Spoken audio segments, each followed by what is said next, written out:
wabarakatuh. Berjumpa lagi dengan saya dalam Belajar Syariah bersama Kang Deden.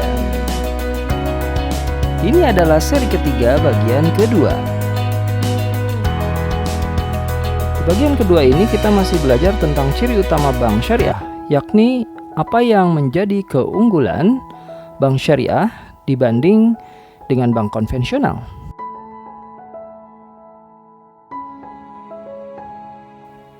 Di bagian pertama kita sudah belajar tentang definisi bank syariah, prinsip-prinsip syariah, kemudian perbedaan bank konvensional dengan bank syariah.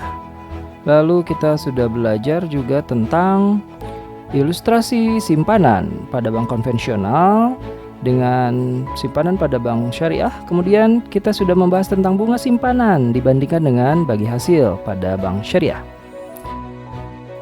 Nah, definisi bank syariah seperti kita sudah pelajari kemarin adalah sebuah bank yang menghimpun dana dan juga menyalurkan dana berdasarkan prinsip syariah. Ini bank menjalankan kegiatan usahanya berdasarkan prinsip syariah. Nah, apa itu prinsip syariah? Prinsip syariah itu adalah prinsip hukum Islam dalam perbankan berdasarkan fatwa lembaga berwenang di bidang syariah.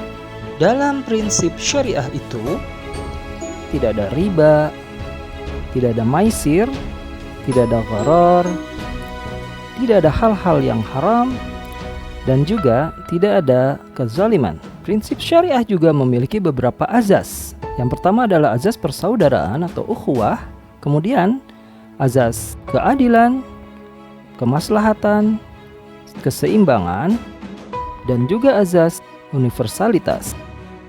Kemarin juga kita sudah membahas perbedaan antara bank syariah dengan bank konvensional dari sejumlah aspek. Mulai dari aspek legal dan akad, kemudian aspek struktur organisasi, aspek pengawasan, aspek prinsip, kemudian juga aspek tujuan,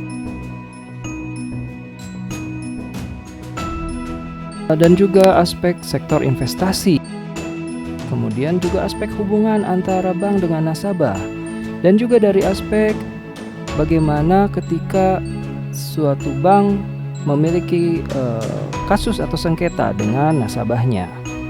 Kita sampai pada kesimpulan bahwa bank syariah memiliki beberapa perbedaan dengan bank konvensional, baik dari aspek legal, body atau organisasi, pengawasan, prinsip, orientasi, tujuan, dan lain sebagainya. Kita juga sudah belajar perbedaan antara bank syariah dan bank konvensional dari sisi sumber hukum, yang mana antara bank syariah dengan bank konvensional memiliki beberapa persamaan dari sisi sumber hukum.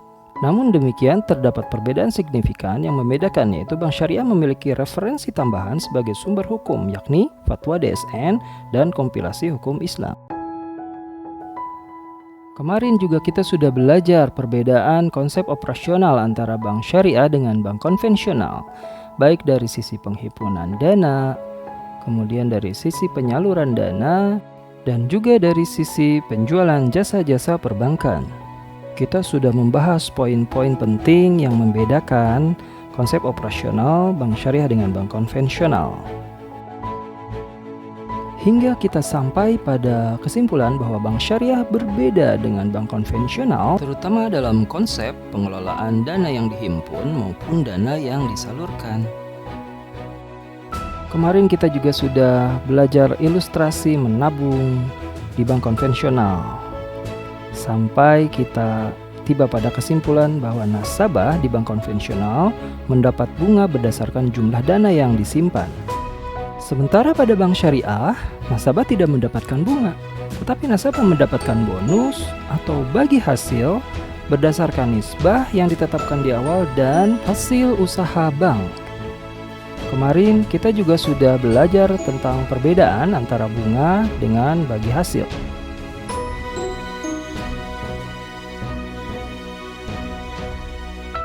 Dari ilustrasi diagram yang kita sajikan, kita sampai pada kesimpulan bahwa bunga ditentukan dari pokok tabungan dan bersifat fix, sedangkan bagi hasil ditentukan berdasarkan nisbah dan hasil usaha bank. Mari kita mulai melanjutkan pelajarannya. Ini bagian kedua. Sekarang kita akan belajar ilustrasi bagaimana nasabah mendapatkan dana dari bank konvensional. Ini ada sebuah bank ya, bank konvensional. Kemudian ini nasabah beserta pejabat bank. Mereka melakukan akad pinjaman. Nah, ini kita lihat ya. Ini garis besar akad pinjamannya. Jadi jumlah pinjaman uang 100 juta, jangka waktu 12 bulan, kemudian bunga 12% per tahun. Nah, ini dia. Bank mencairkan pinjaman dana kepada nasabah. Kemudian nasabah menggunakannya untuk modal kerja.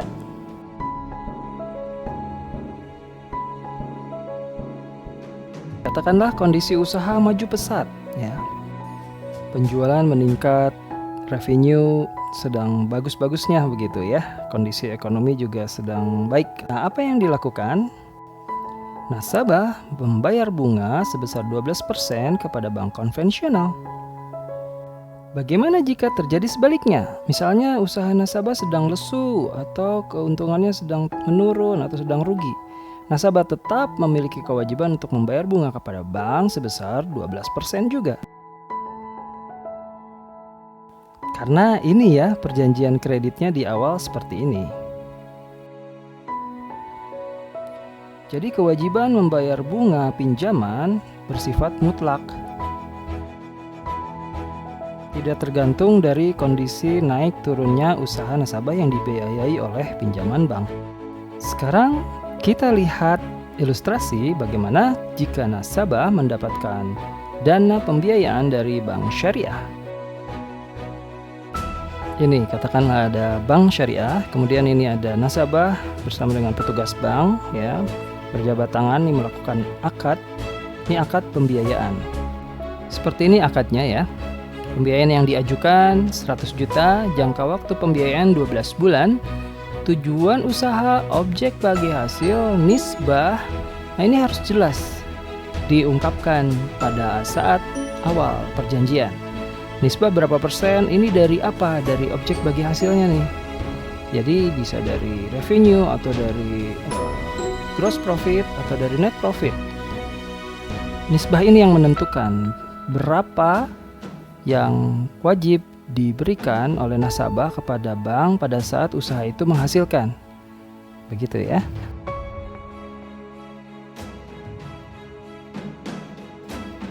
Jadi ya, kita ilustrasikan nasabah menerima dana pembiayaan dari bank syariah.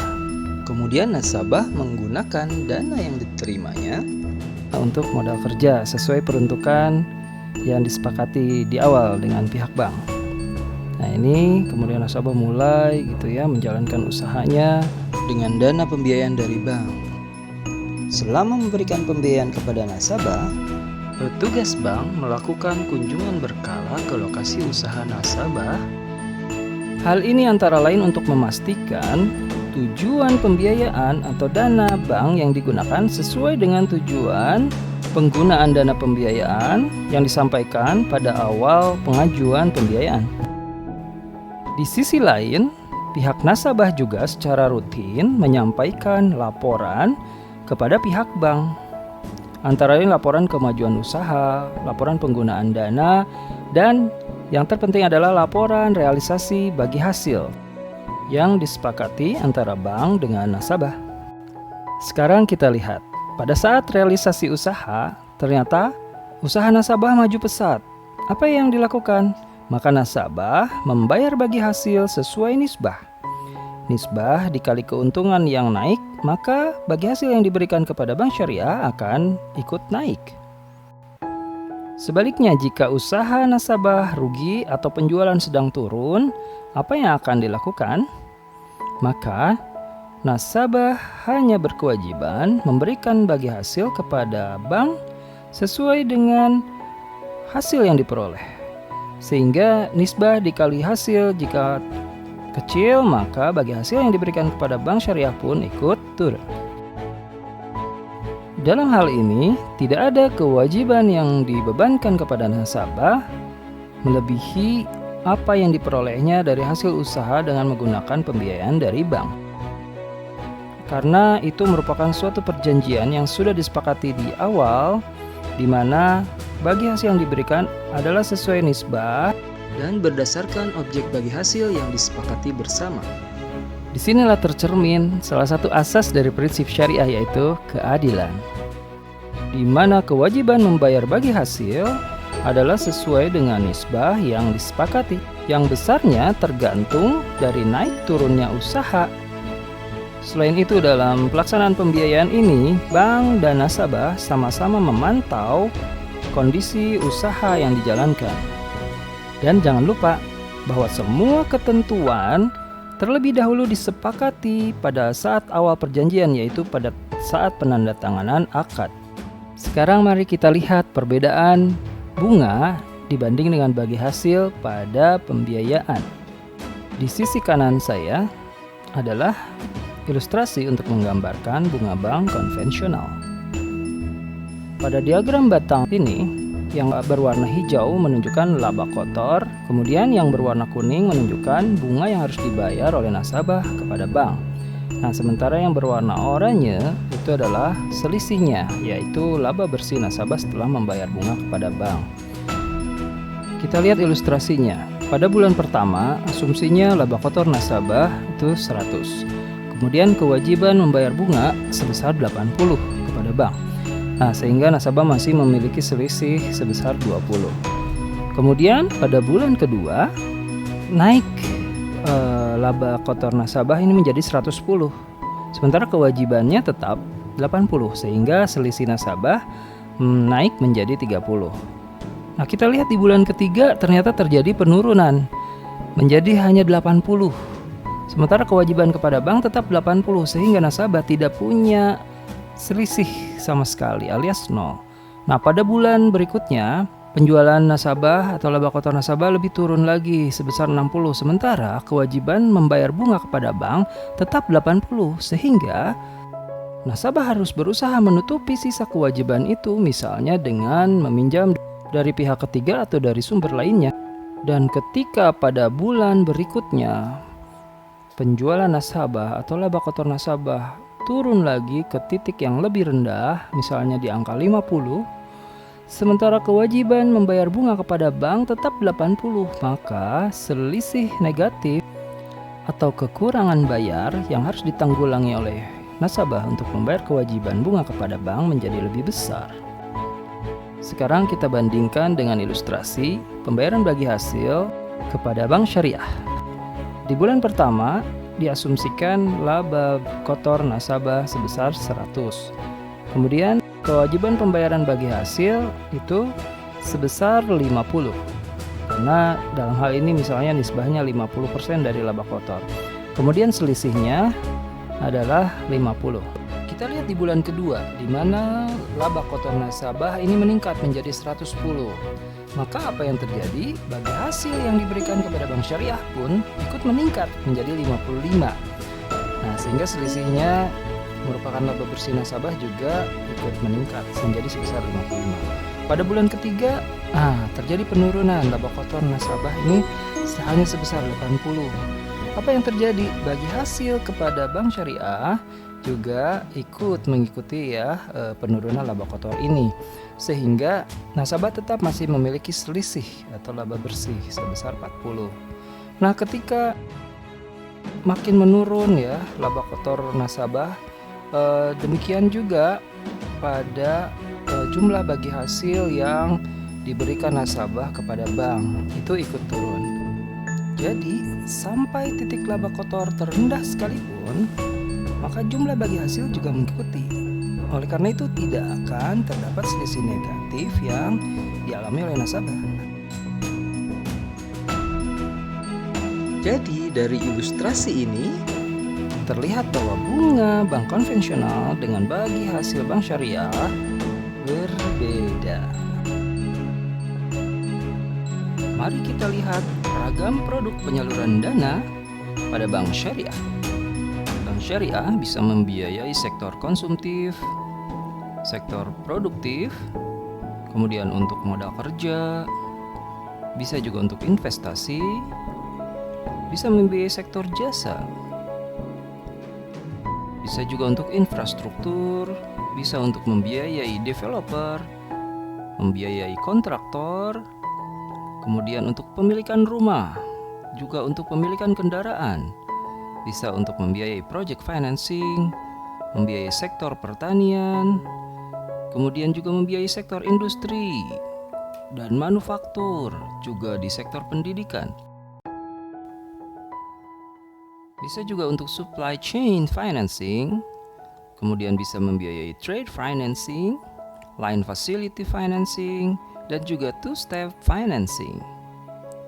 Kita lihat sekarang skema-skema yang bisa digunakan. Bisa menggunakan skema musyarakah, skema mudharabah, skema murabahah, skema musyarakah mutanaqisah, skema ijarah atau sewa, skema ijarah muntahiyah bitamlik, bisa juga menggunakan skema istisna, juga bisa kita gunakan skema ijarah mauthufah fil zimmah, dan bisa kita gunakan skema salam, kemudian mudharabah muqayyadah. Ternyata banyak sekali skema-skema syariah yang bisa digunakan untuk memenuhi kebutuhan pembiayaan nasabah. Dalam seri-seri selanjutnya kita akan bahas satu persatu skema-skema pembiayaan tersebut, baik dari segi definisi, ketentuan, dan juga contoh kasusnya. Baik, demikian dulu ya pembahasan kita dalam seri ketiga bagian kedua ini. Selanjutnya sampai berjumpa lagi dalam belajar syariah bersama Kang Deden pada seri keempat. Senang sekali bisa belajar bersama teman-teman semua. Terima kasih. Wassalamualaikum warahmatullahi wabarakatuh.